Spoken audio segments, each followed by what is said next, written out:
Vic Cotroni, l'ancien architecte du monde interlope montréalais.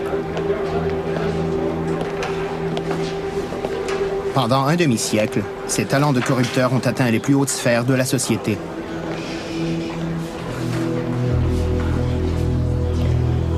Hi, can I help you, sir? Lieutenant Latraverse. Lieutenant, there's someone here to see you. It's Vic Cotroni. On disait qu'il touchait à tout, mais qu'il ne laissait jamais d'empreinte digitale. Mr. Cotroni. Come to you for a favor. Come to my office. L'homme qui avait autrefois une influence mondiale en est réduit à se présenter au poste de police pour demander de l'aide.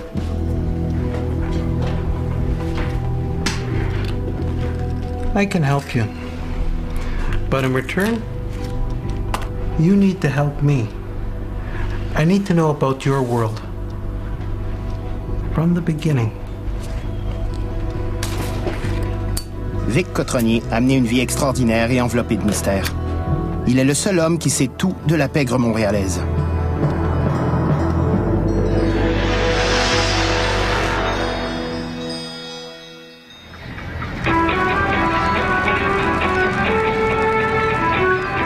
En 1924, le port de Montréal était la porte d'entrée d'une ville que certains décrivaient comme l'une des plus dépravées de la planète. C'était Babylone sur la rive du Saint-Laurent.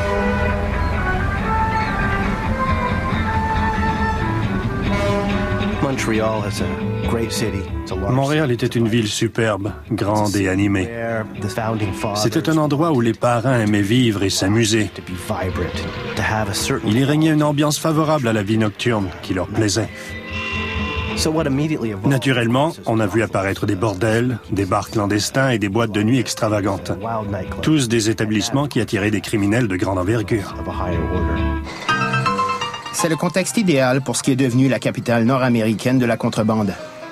Pendant la Prohibition, Montréal désaltère un continent mis à sec. Dans les années 1920, alors que la Prohibition régnait aux États-Unis, toutes sortes de touristes venaient s'imbiber d'alcool à Montréal. La ville était très animée, contrairement à celle du reste du pays, qui était plutôt grise et solennelle. C'est sur la rive de cette ville du péché qu'arrive la famille Cotroni. Vic, le fils aîné, prend vite goût au nouveau monde. Vic Cotroni est arrivé au Canada avec sa famille alors qu'il n'était qu'un jeune homme. Il était âgé de 14 ans quand ils se sont installés à Montréal. C'était un garçon futé.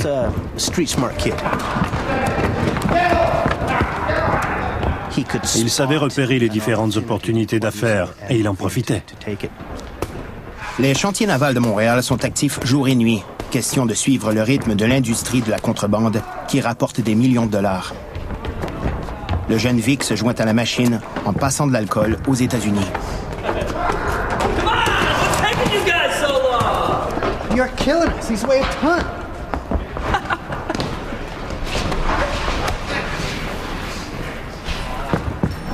Hey, who's this new kid? I don't know, he's amazing. What's his name? It's, Cotroni, that's it. Cotroni. C'est sans doute son enthousiasme et son intelligence qui l'ont mené auprès d'Armand Courville, un personnage très coloré aux intérêts très variés. P.T. Barnum type of guy. Hey, Cotroni. Come here for a minute.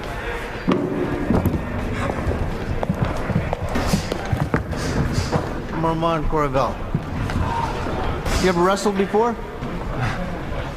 No. Come here.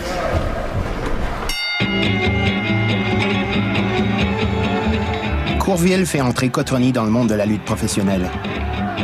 C'est l'un des sports les plus populaires à Montréal dans les années 30. Vic Cotroni apprend vite. Il se fait appeler Vic Vincent. Vic Cotroni était un homme de petite taille, mais costaud. Il n'aurait pas été étonnant de voir sa photo sur une des petites cartes présentant des phénomènes de la nature.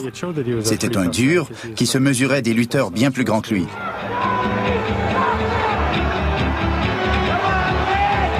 Courville s'intéresse aussi à Vic pour d'autres raisons.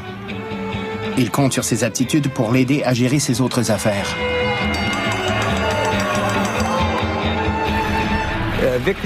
Vic Cotroni était le candidat idéal pour un poste d'homme de main, en raison du milieu mouvementé dans lequel il évoluait. Il connaissait le jeu, la contrebande, les bagarres.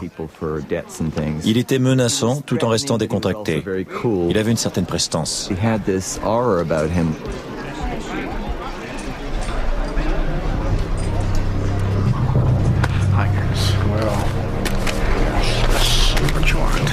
Okay, it's a little lower because there's nobody here. Right? It's just not the right time of the year.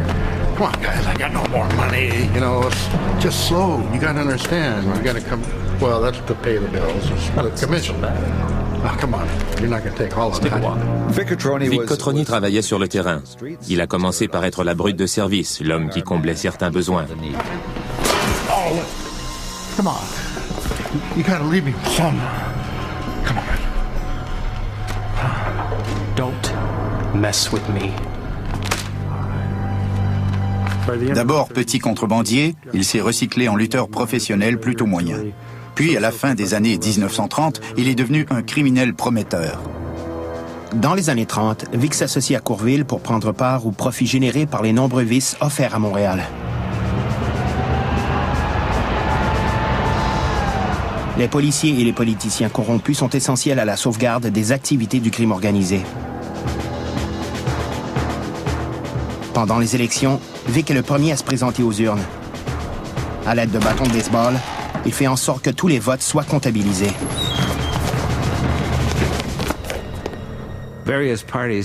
Tous les partis embauchaient des brutes qui attaquaient les bureaux de vote. Les hommes faisaient éruption dans les bureaux, puis ils inséraient de faux bulletins dans les boîtes de scrutin, ce qui altérait totalement le résultat. Whoa, whoa, whoa. Shut up. Just shut up. What are you... Shut up! Nothing, all right? Nobody saw nothing. Stuff the boxes. La violence était omniprésente. Les partis s'en prenaient les uns aux autres. C'était très dur et corrompu. Ainsi était le système électoral de l'époque. Nothing. Nobody saw nothing. Nothing. Especially you. Nothing. Got it? Stuff it. Come on, come on, come on. Can't do that. Nothing. You saw nothing. Got it?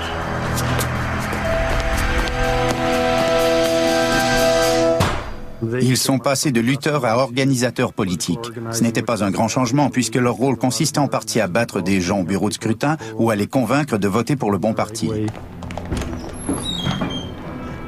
Grâce aux résultats assurés des élections, les politiciens en place sont ceux qui vont permettre au trafic d'évoluer. Vic Cotroni vient d'avoir sa première leçon sur le pouvoir de la corruption. Il avait compris que l'avenir n'appartenait pas à ceux qui luttaient dans un ring, mais bien aux gens qui tissaient des liens avec les politiciens. À la fin des années 30, Courville et Cotroni s'étaient immiscés dans le monde des décideurs. Vic Cotroni monte en grade dans le monde de la pègre, devenant de plus en plus respecté des gens qui l'entourent. Par contre, la carrière de Vic Vincent, le lutteur, va bientôt se terminer.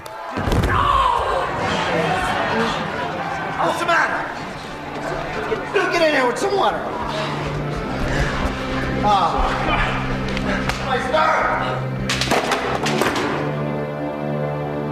Une grave blessure met fin à la carrière d'homme de main de Vic.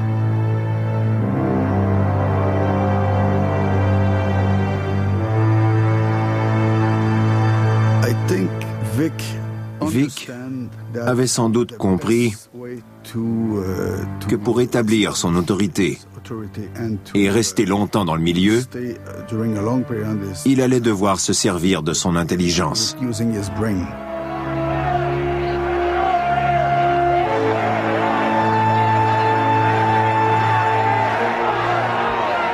Au cours des 2 décennies suivantes, Vic se taillera une place de choix dans le monde interlope.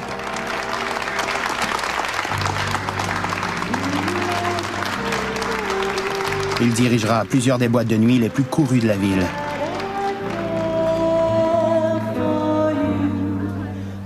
Ce sera une façade parfaite pour construire un empire du crime.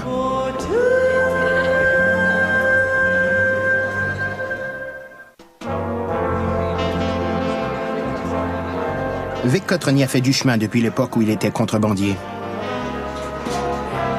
Il est devenu l'un des propriétaires de boîtes de nuit ayant le plus de succès en ville. Dans les années 40 et 50, les affaires étaient prospères pour les propriétaires de cabarets. Les établissements étaient si nombreux qu'au centre-ville, on en trouvait à tous les coins de rue. Partout dans le monde, les mafiosi ont toujours aimé la vie nocturne et en ont toujours eu besoin. Après la Seconde Guerre mondiale, plusieurs boîtes de nuit étaient gérées par les frères Cotroni, Vic en particulier. Le cabaret le plus populaire de Vic, le Faisan Doré, est devenu le quartier général de ses activités.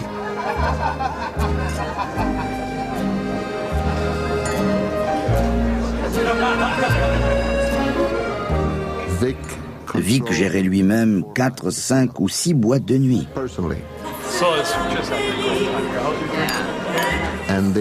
Et c'étaient les meilleurs établissements du genre. Il était l'homme de la situation.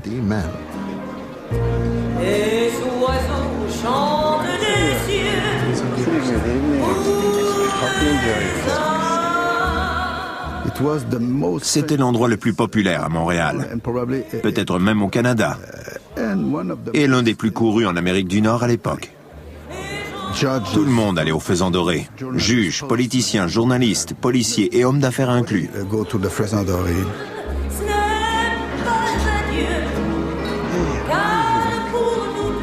Il offrait un divertissement de qualité. Vic Cotroni a fait sa réputation auprès de toutes les classes sociales grâce à sa situation de propriétaire de boîte de nuit, laquelle lui donnait l'allure d'un homme respectable. Tous les soirs, il côtoyait des personnages importants qu'il charmait grâce à son côté mielleux.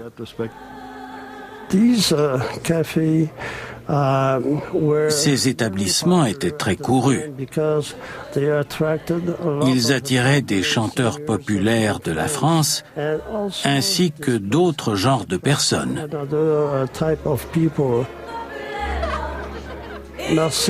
Des mafiosi de Marseille et des trafiquants corses, par exemple. Le Faisan Doré était donc le quartier général de la mafia montréalaise, et Vic Cotroni en était le propriétaire.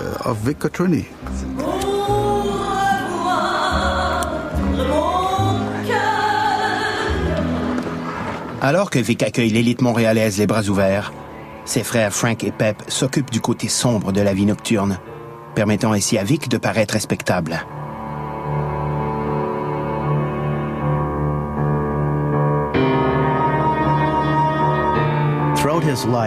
Durant toute sa vie, Vic s'est servi de ses frères pour s'isoler, les laissant faire la sale besogne.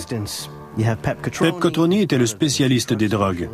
Frank était plutôt l'homme de main. Et Vic, de son côté, prétendait ne pas consommer ni vendre de la drogue. Comme il disait, ne battre personne. Quand il affirmait ne pas être impliqué dans ces activités, il n'était pas loin de la vérité. Ce soir, Pep reçoit des trafiquants européens en quête de moyens de faire passer de la drogue aux États-Unis. Puisque Pep était d'origine italienne et qu'il parlait français, il avait réussi à établir des liens avec les gens de Marseille. Les Italiens de New York n'y arrivaient pas en raison de la barrière linguistique. La meilleure héroïne du monde venait de Marseille. C'est pourquoi les Cotroni de Montréal sont devenus le lien unissant New York et Marseille. Ces hommes concluent un marché. Avec l'aide des Cotroni, Montréal deviendra la plaque tournante du trafic de drogue aux États-Unis. L'héroïne française y fera son entrée. Les affaires de Vic Cotroni allaient bon train à Montréal. Dans les années 50, il était tellement impliqué dans le narcotrafic que la mafia new-yorkaise s'est intéressée à lui. La famille Bonanno avait besoin de lui pour faire passer de la drogue via Montréal. Joe Bonanno y a donc envoyé le malfaiteur très connu Carmine Galante.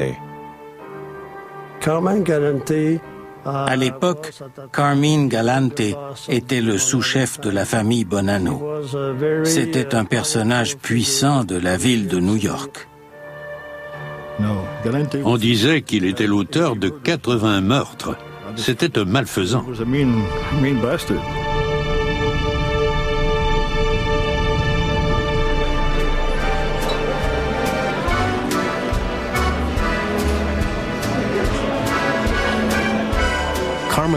Carmine Galante avait compris que d'immenses profits pouvaient être récoltés à Montréal en tant que ville, mais aussi en tant que lieu de passage d'héroïne.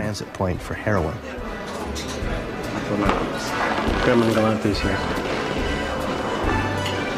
Your buddy Galante's here. Relax.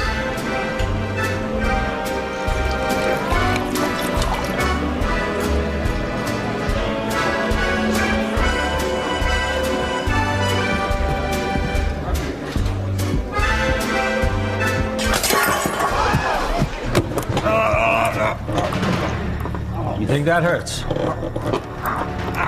Look at me. You ever spill a drink in front of me again, I swear to you, I will put a gun to your head and blow your brains out. You got that? Look at me. Say you're sorry. Sorry. Say you're sorry, Mr. Galante. Sorry, Mr. Galante. Get out of here before you cause a scene.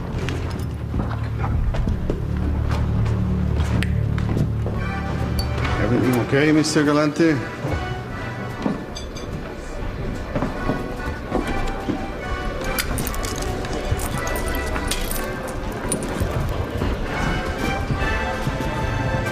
Things go a little crazy around here sometimes.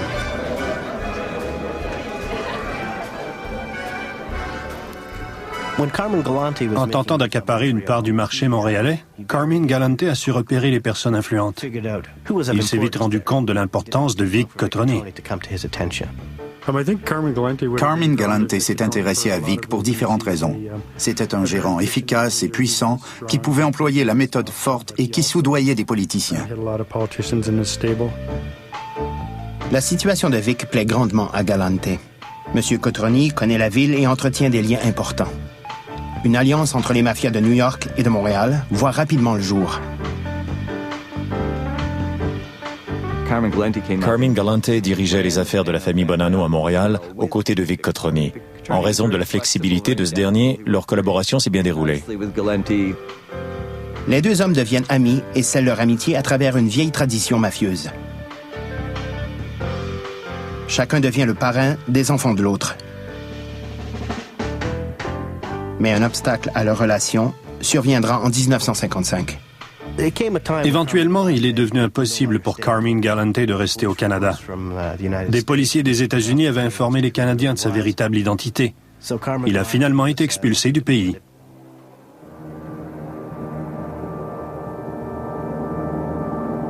Carmine Galante et la famille Bonanno se retrouvaient face à un dilemme. Soit ils abandonnaient leurs activités à Montréal, soit ils trouvaient un homme fiable qui allait pouvoir diriger leurs affaires sur place. On confie à Vic la tâche de protéger les intérêts de la mafia new-yorkaise à Montréal. Mais les policiers ne s'arrêtent pas à Galante. Ils traquent son associé, Frank Petrula, le responsable des pots de vin et du chantage de la mafia. Take the money! Take the money! Just don't touch the book! Take the money! Please! Please! On est allé fouiller la maison de Petrula. On y a trouvé 18 000 $ américains en plus d'un carnet. Il contenait la liste des personnes qui avaient reçu des pots de vin. En tête, on pouvait lire les noms du chef de police, du chef des homicides et du chef des vols à main armée, accompagnés des montants qu'il recevait mensuellement. Frank Petrula tremblait de peur. Il avait fait l'erreur d'écrire des détails concernant ces personnes, corrompues ou pas. Plusieurs pots de vin étaient destinés à des politiciens, à des policiers. Petrula était un homme organisé, mais il ne se souvenait pas de tout. On ne l'a jamais revu. Il est sans doute dans le fond du fleuve. Dans ce temps-là, il était courant d'attacher un bloc de béton aux jambes des personnes desquelles la mafia voulait se débarrasser. Je soupçonne que c'est le sort qui lui a été réservé. Il a disparu. La liste de Petrula compromet les activités de Vic. La publication de la liste des personnes corrompues a mené un mouvement de réforme. Le genre de situation qui déplaît grandement au crime organisé. Le maire de Montréal, nouvellement élu, Jean Drapeau, se sert de cette information pour combattre la corruption dans la ville. Il a été le grand réformateur de la ville. À la fin des années 50, il a nettoyé Montréal. Il voulait se débarrasser de la drogue, des gangs, des boîtes de nuit et de la prostitution.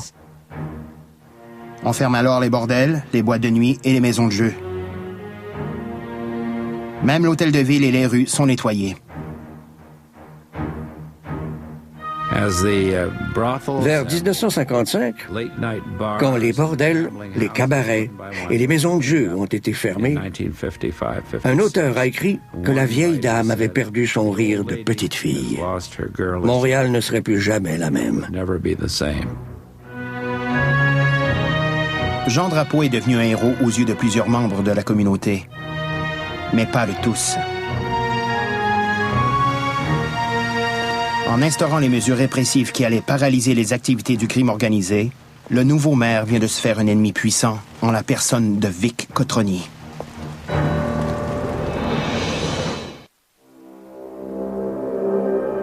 En 1956, alors que les affaires de Vic Cotroni vont mal depuis 2 ans, le maire Drapeau tient ses promesses de nettoyer la ville du vice qui l'entache.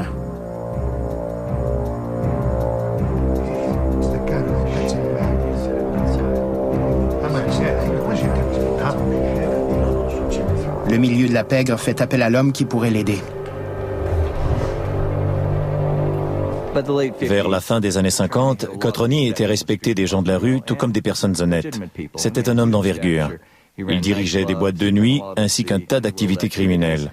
Il était très bien placé pour s'attaquer à la réforme du maire de Montréal. Lors de la campagne de 1957 pour sa réélection, Jean Drapeau promet des mesures répressives encore plus sévères. Il vise l'élimination complète de la corruption. Mais Vic est prêt.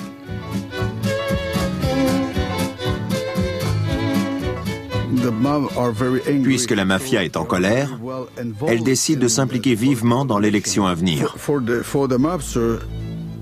Pour elle, c'est le seul moyen de reprendre ses activités. Vic Cotroni était le maître de la corruption. Il pouvait acheter n'importe qui. Et si jamais il n'y arrivait pas, il trouvait la personne qui pouvait le faire. Dans le milieu, on dit que si on ne connaît pas la cible, il faut connaître celui qui la connaît. Vic investit dans une caisse électorale spéciale d'$1 million pour défaire les candidats du parti de Jean Drapeau. Ceux qui refusent ces pots de vin se font convaincre de ne pas se présenter aux urnes. I invite all the citizens of Montreal who have the right to vote to get out and vote. 28 octobre 1957, jour d'élection. Une honte à la démocratie. Les brutes étaient postés à certains bureaux de vote, bâtons de baseball en main, afin d'effrayer les électeurs et de les empêcher de voter. Chaque parti rasiait la permanence de l'autre. Ils ont tous acheté des votes. Et on a vu la vieille mafia user de ses gros bras pour s'ingérer dans l'élection. Le directeur général des élections s'était plaint du déroulement du vote. On l'a kidnappé, conduit dans une ruelle, puis on lui a cassé les jambes en roulant dessus avec une voiture. Je me souviens encore de son nom, c'était le docteur Ruben Lévesque. Les Montréalais ne sont pas prêts d'oublier cette journée. 17 personnes ont été blessées par balle et un nombre incalculable ont été victimes d'agressions. Les résultats de l'élection sont compromis. Drapeau a perdu l'élection de 1957. Il était indigné. Il était convaincu que son adversaire avait triché. Les Montréalais ne s'étonnaient plus de rien en raison de la présence indéniable de corruption dans la ville. La mafia s'était prise en main et avait réussi à s'emparer du vote. Business good, Mr. Cotroni? That's some crazy election we had.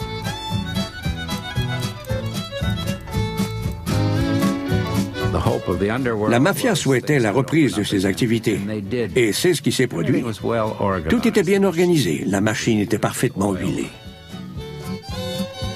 Après avoir facilité l'expulsion du maire réformateur et de son parti, Cotroni est devenu un homme de pouvoir et de prestige dans la ville. Certains avaient une dette envers lui. Vic Cotroni était devenu un héros dans le milieu de la pègre. et un modèle à suivre pour les parrains de la mafia. Une fois son poste de parrain de la mafia montréalaise assuré, Vic peut consacrer plus de temps à sa vie privée. Comme plusieurs mafiosi, Vic avait une maîtresse. Cette femme, il l'a aimée presque toute sa vie. Ils ont même eu un fils ensemble. Ils l'ont appelé Nick, ou Nicodimo, du nom du père de Vic, qu'il aimait sincèrement. Il était fou de son garçon. Mais ce refuge contre le monde extérieur était sur le point d'être révélé. Vic Cotroni a été très discret durant toute sa vie. Mais au début des années 60, Maclean's a publié une série de 5 articles sur la mafia. L'un d'entre eux était entièrement consacré à l'empire montréalais de Cotroni. On l'a même qualifié de parrain du Canada. Celui-ci était si convaincu d'être un homme intouchable qu'il a décidé de poursuivre le magazine en justice. À la surprise de tous, Vic met la revue au défi. Il entame une poursuite très en vue. Call this man the Godfather of Canada. Godfather of Canada, Your Honor, this man has an impeccable record. This is an insult. Your client's reputation speaks for itself. The settlement will stand. Il poursuivait McLean's pour diffamation et prétendait que sa réputation avait été injustement salie. La Cour a évalué celle-ci et a conclu qu'elle ne valait rien au départ. C'était une grave erreur de poursuivre Maclean's. Il avait intenté cette poursuite car il était certain qu'on ne pouvait rien contre lui en raison de tous les liens politiques qu'il entretenait. Mais il avait tort. C'est un revers embarrassant pour Vic. Le procès a mis en lumière sa maîtresse et leur fils. Il en sort encore plus déterminé à étendre son influence. La base de son pouvoir résidait dans sa capacité de corrompre les politiciens de niveau municipal et provincial. Certains disent qu'il avait soudoyé des membres du gouvernement fédéral, ce qui ne m'étonnerait guère. Vic sort alors son arme secrète, le chantage. Il connaissait des prostituées dont la clientèle se composait entre autres de politiciens. Il a su en tirer profit.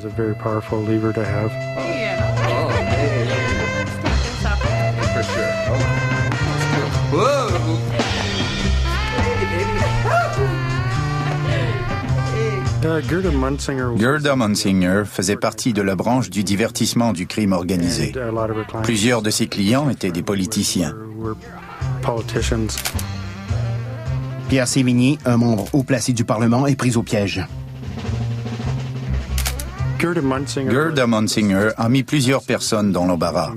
On avait découvert que des membres importants du gouvernement fédéral avaient profité de ses faveurs. Ça a causé un énorme scandale.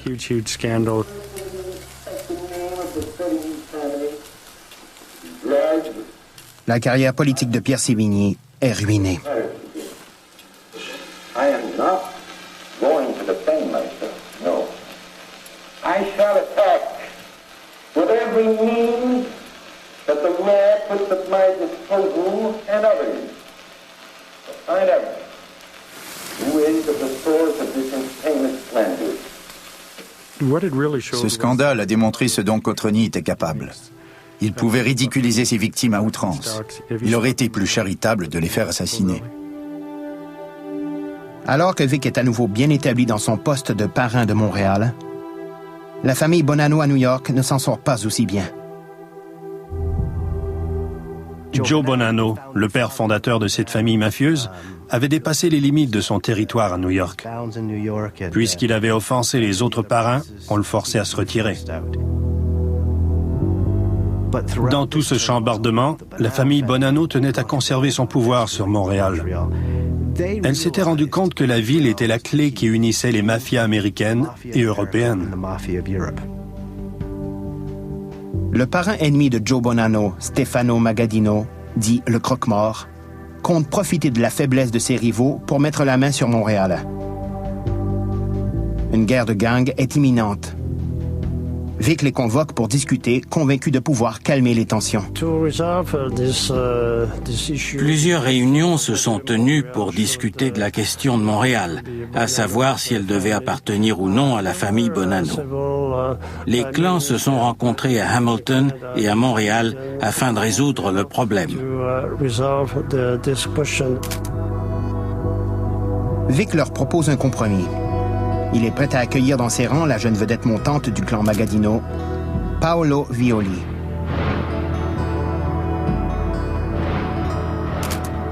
L'idée plaît à la famille de Buffalo. Les aptitudes de diplomate de Vic augmentent sa valeur dans le milieu.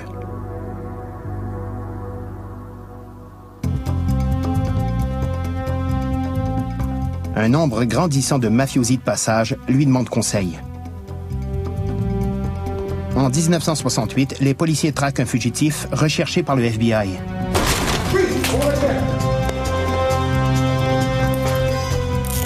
Ils l'arrêtent dans l'appartement de la maîtresse de Vic.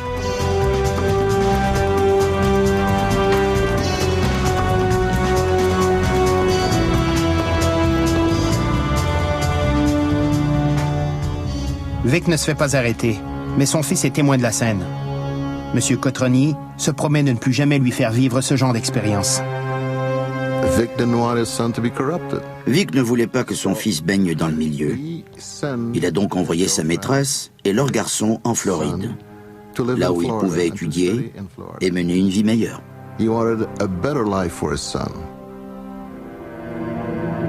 Il éloigne son garçon juste à temps. Le danger qu'il guette risque de causer sa perte. Vic Cotroni a régné sur le crime organisé à Montréal pendant plus de 20 ans. Mais à partir des années 70, il n'aura plus la chance de vivre dans l'ombre.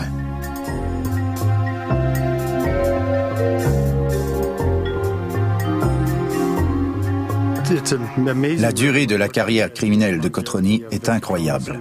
Il était déjà actif dans les années 30. 40 ans plus tard, il était toujours un des acteurs principaux de la mafia à Montréal quand le FLQ l'a nommé dans son manifeste.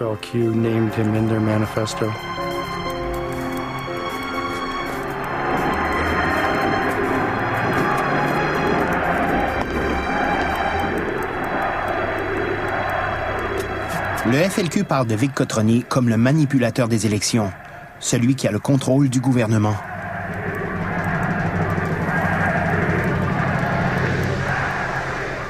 Il était vu comme le symptôme de l'échec de la démocratie. Les élections étaient devenues insignifiantes par sa faute.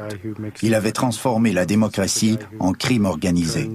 Ceux qui tentaient de changer la structure politique le considéraient comme le symbole de tout ce qui allait mal au Québec.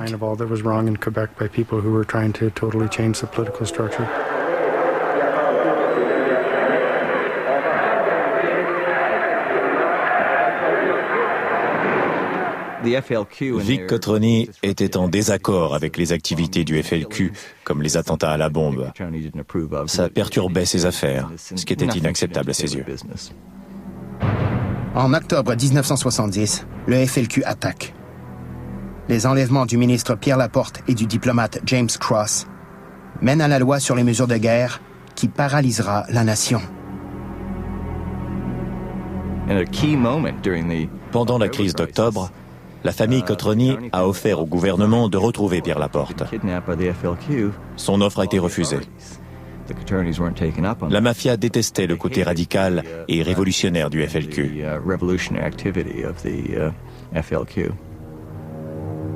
En novembre, la crise s'estompe. Mais le parrain montréalais est toujours inquiet. Ayant atteint la soixantaine, Vic décide de se concentrer sur l'avenir de son organisation. Il convoque ses lieutenants à une réunion importante. L'heure était venue pour Vic Cotroni de nommer son bras droit. Il cherche l'homme le plus apte à diriger les activités de la rue. Il choisit Paolo Violi, celui qui a su mériter sa confiance au fil des années. Il a fait un choix controversé. Violi, qui était relativement nouveau sur la scène montréalaise, n'avait pas une organisation aussi solide que les Rizzuto. Nick Rizzuto dirige un important volet des activités de la famille Cotroni, celui de la drogue. Il est étonné de la décision de Vic. Nicolo Rizzuto, qui espérait avoir enfin la chance de diriger la famille, était frustré. Il était respecté et très puissant. Sa réputation n'était plus à faire. Tout le monde savait qu'il ne fallait pas se frotter à Nick Rizzuto. Mais Rizzuto respecte Cotroni. Il attendra, convaincu que son tour viendra.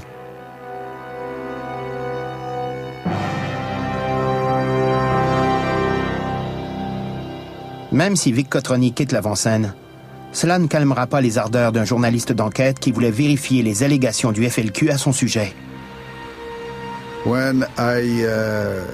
À mes débuts au journal Le Devoir, j'ai découvert que des liens intéressants unissaient des personnes importantes. Certaines d'entre elles faisaient le pont entre des mafiosi et des politiciens. À l'époque, je ne pouvais pas écrire que tel homme faisait partie de la mafia, car les conséquences juridiques auraient compliqué les choses. Mais je pouvais établir des liens. Les évocations de corruption ne pouvant plus être ignorées, le gouvernement provincial est forcé d'agir en créant une commission d'enquête sur le crime au Québec. Mes découvertes et tout ce qui a suivi n'ont pas plu à la mafia. Le 1er mai 1973, on a voulu me faire taire. Chabrnon? Oui, c'est moi.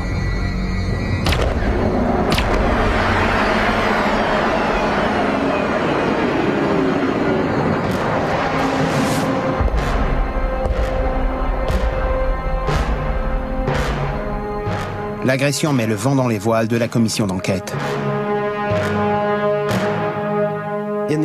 Au début des années 70, le gouvernement du Québec a créé une commission d'enquête sur le crime, qui suivait le modèle de ce qui avait été fait aux États-Unis pour régler le problème du crime organisé. Les mafiosi ont d'abord pensé que ce n'était qu'une affaire de relations publiques, que le seul fait de vouloir les ridiculiser à la télévision signifiait qu'on n'avait rien de concret contre eux. Ils croyaient que si les autorités avaient vraiment eu des preuves, elles les auraient déjà arrêtés. L'enquête sur le crime au Québec a été décisive, car elle a exposé le milieu du crime organisé. Vic Cotroni est le témoin vedette de la commission. Vic Cotroni aurait pu tirer son épingle du jeu s'il avait été plus jeune. Mais la commission l'a touché à un âge assez avancé. Il a fait fi de l'autorité de la Cour. Il refusait de parler. Il affirmait que si on voulait l'envoyer en prison jusqu'à la fin de ses jours, il y irait. C'est pour ça qu'il était respecté de tous. Vic est accusé d'outrage au tribunal et condamné à 1 an de prison. À sa sortie en 1975, il doit affronter une situation délicate. Les Rizzuto tentent de créer leur propre réseau de trafic d'héroïne vers New York. Pour Violi, la réponse est simple. Rizzuto doit être assassiné. Mais cette manière de faire n'est pas celle de Vic. L'organisation des Rizzuto était une puissance en elle-même. Ils avaient une main-d'œuvre impressionnante et une présence incroyable dans la rue. Vic sait que si la famille se divise, une guerre s'ensuivra. Il propose de discuter pour résoudre le conflit. Violi et Rizzuto se rencontreront à maintes reprises, mais en vain. Cette impasse causait des ennuis à Cotroni qui voyait son autorité mise en doute. Paolo Violi était évidemment ennuyé. Les Rizzuto étaient embêtés puisque des gens tentaient de leur barrer la route pour prendre le contrôle de Montréal. Et ça ne plaisait pas non plus à la famille Bonanno à New York. Vic, l'homme d'affaires pacifique de Montréal, courait soudainement des risques. Paolo Violi et lui se plaignaient aux Bonanno et leur demandaient de venir régler le problème. Violi s'est même rendu en Sicile pour discuter avec les parrains qui avaient une certaine emprise sur les Rizzuto. Vic Cotroni a tout fait pour qu'une entente soit conclue à l'amiable par des moyens pacifiques. Il avait réussi pendant des décennies. Il devait croire qu'il y arriverait une fois de plus. Mais ce conflit ne s'apaiserait pas avec des paroles. La solution résidait dans une victoire claire ou la mort. Les Rizzuto sont les premiers à agir. Ils assassinent les 2 frères de Violi, ainsi qu'un de ses conseillers principaux. Un de ses principaux lieutenants s'est fait tuer dans une salle de cinéma appartenant à Cotroni. On y présentait une version italienne du film Le Parrain. Puis, les frères de Paolo Violi ont été assassinés. Ainsi, on se débarrassait du second échelon de la famille Cotroni. Finalement, le bras droit et successeur de Vic Cotroni, Paolo Violi, est assassiné. Les enjeux étaient trop importants pour laisser quiconque, encore moins Violi, leur faire obstacle. Il était question d'héroïne, d'un marché d'une valeur d'1 milliard de dollars. Même l'ami de Vic et allié provenant de la famille Bonanno, Carmine Galante, est pris dans le conflit. C'est l'une des victimes de la guerre pour le contrôle du narcotrafic à New York. Il avait su mesurer la gravité de la situation. Il connaissait les enjeux. Il a vu les changements qui s'opéraient à New York comme à Montréal. Il était présent aux obsèques de tous ces hommes. C'était assez pour lui ouvrir les yeux. Sa famille en déclin, Vic Cotroni perd le contrôle de la ville. Affaibli et vulnérable, il est prêt à faire face à son destin. The Sicilians were always respectful of Vic Cotroni. Les Siciliens ont toujours respecté Vic Cotroni. Ils ne lui ont jamais mis de bâton dans les roues, ni tenté de s'immiscer dans ses affaires. Il était vu comme un homme d'honneur.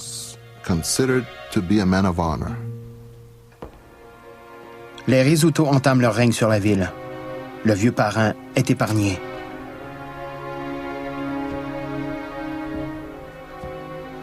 Si Vic Cotroni avait été tué, on en ressentirait encore les contre-coups aujourd'hui. Il a commencé au bas de l'échelle de la contrebande, puis est devenu le parrain d'un des centres du crime organisé les plus importants au monde. L'âge et la maladie ont fini par rattraper Vic Cotroni. Il est atteint du cancer. J'ai reçu un appel de Vic Cotroni. Il me disait que l'homme âgé qu'il était devenu aimerait revoir son fils en Floride. Il m'a alors demandé si je pouvais faire en sorte qu'il puisse y aller malgré son interdiction de mettre les pieds aux États-Unis. Mr. Cotroni. Come to you for a favor. Come in my office. Je lui ai répondu que je pouvais l'aider, mais à fort prix. Il se disait prêt à tout pour revoir son fils. Je lui ai alors fait savoir qu'il allait devoir répondre à mes questions. Look, I will help you. But isn't it time you talk about your life? You ask too much. My son is in Florida. I simply wish to visit. Quand je lui ai posé des questions sur différents meurtres et leurs auteurs, il m'a répondu qu'il ne pouvait pas en parler. At least tell me about Montreal. Who controls it now? I'm sorry. It is not our way. Then I can't help you.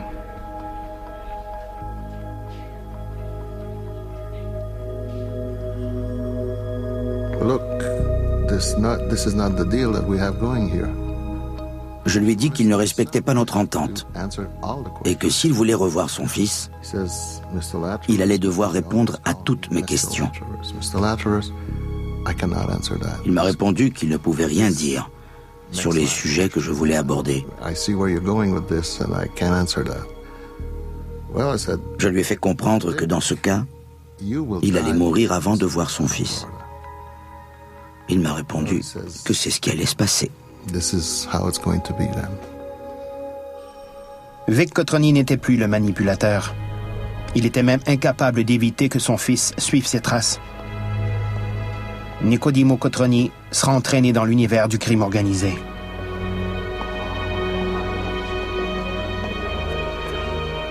Vic Cotroni gardera ses secrets jusqu'à sa mort. Le 8 septembre 1984, Vic Cotroni devient l'un des rares mafiosi à mourir paisiblement dans son sommeil.